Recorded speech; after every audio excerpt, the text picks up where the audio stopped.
shoulders feel very tight.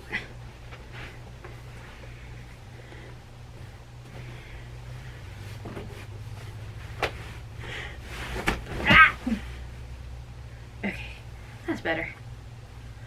Alrighty, let's see here.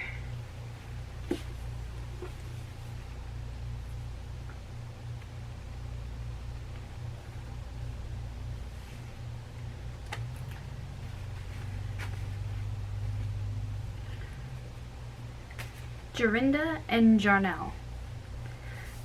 There was once an old castle that stood in the middle of a large thick wood, and in the castle lived an old fairy. All the day long she flew about in the form of an owl, or crept about the country like a cat. But at night she always became an old woman again. When any youth came within 100 paces of her castle, she became quite fixed, and could not move a step till she came and set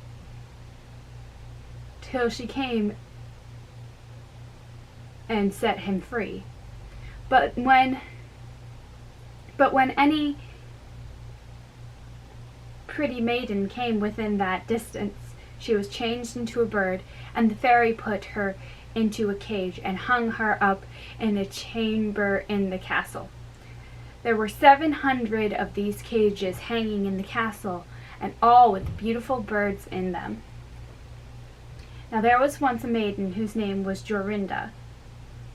She was prettier than all the pretty girls that ever were seen, and a shepherd whose name was Jorindel, and was very fond of her, and they were soon to be married. One day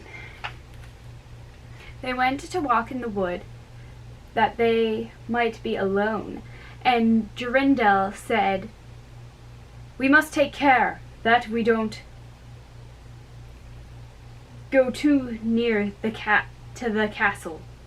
It was a beautiful evening.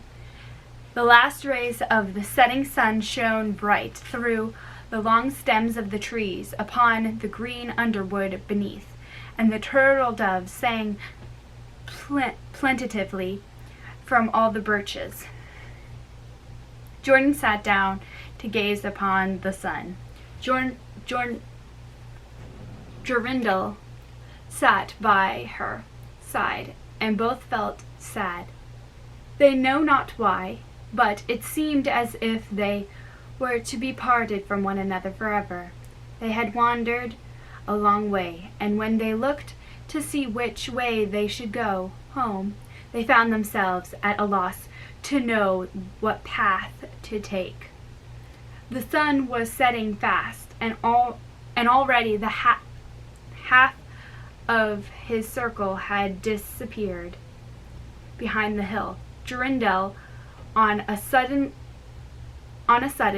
looked behind him, and as he saw through the bushes that they had, without knowing it, sat down close under the old walls of the castle. He shrank for fear, turned pale, and trembled.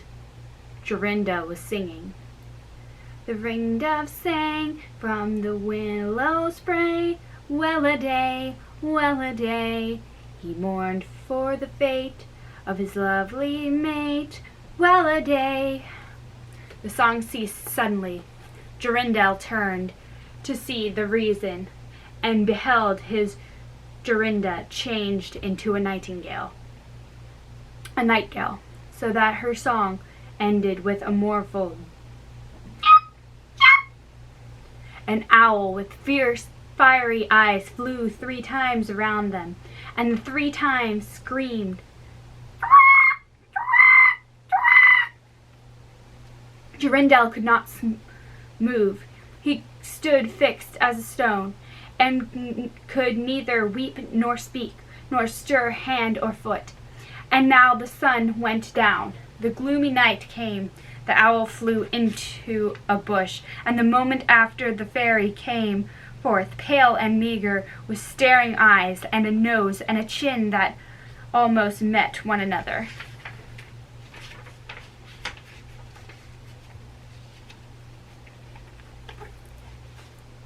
She mumbled something to herself, seized the nightingale, and went away with it in her hand. Poor Jorindel saw the nightingale was gone, but what could he do? He could not speak. He could not move from the spot where he stood. At last the fairy came back and sang with a hoarse voice, "Till the prisoner's fast, and her doom is cast, there stay, oh stay! When the charm is around her, and the spell has bound her, hie away, away."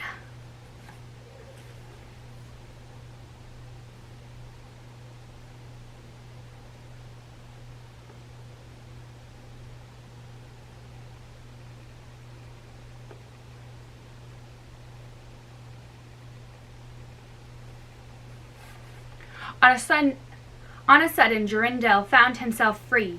Then he fell on his knees before the fairy and prayed her to give him back his dear Jorinda. But she said he should never see her again, and went away. He prayed, he wept, he sorrowed, but all in vain. "Alas," he said, "what will become of me?" He could not return to his own home, so he went to a strange village and employed himself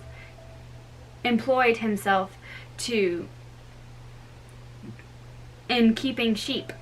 Many a time did he walk around and around as near to the hated castle as he dared go.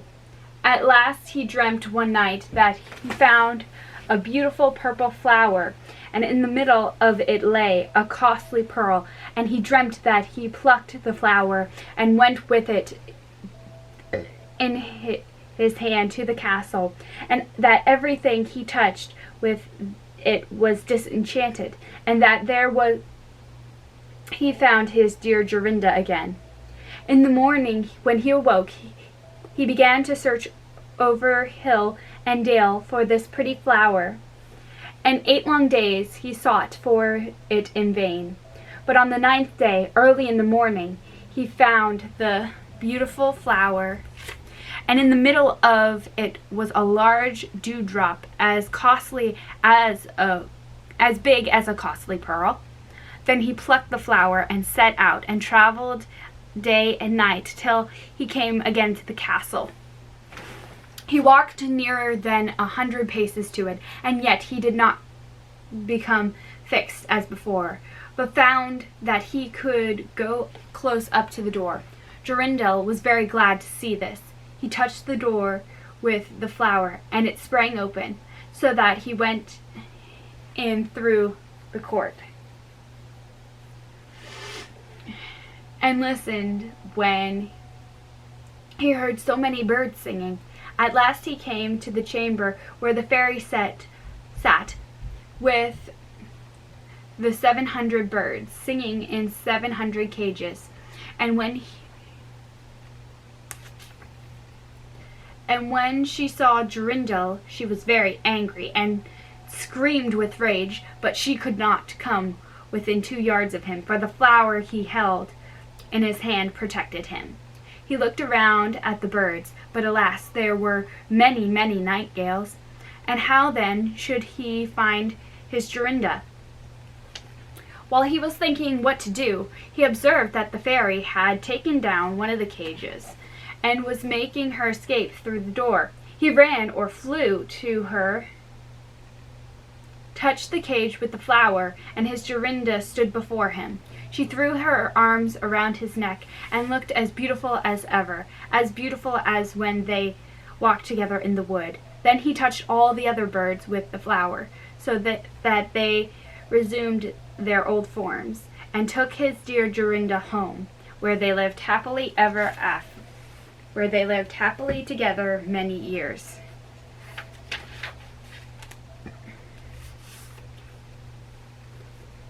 The Wonderful Musician. One day a waggish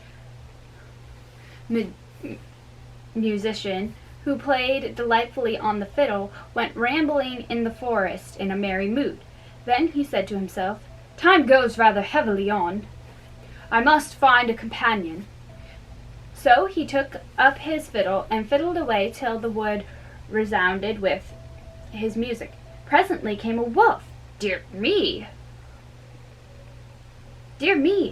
there's a wolf coming to see me, said the musician. But the wolf came up to him and said, how very prettily you play. I wish you would teach me.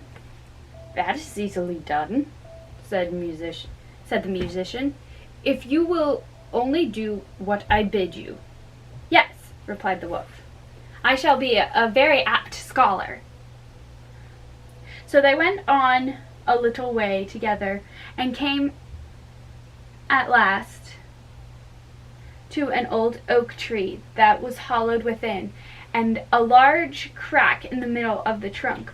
Look there, said the musician.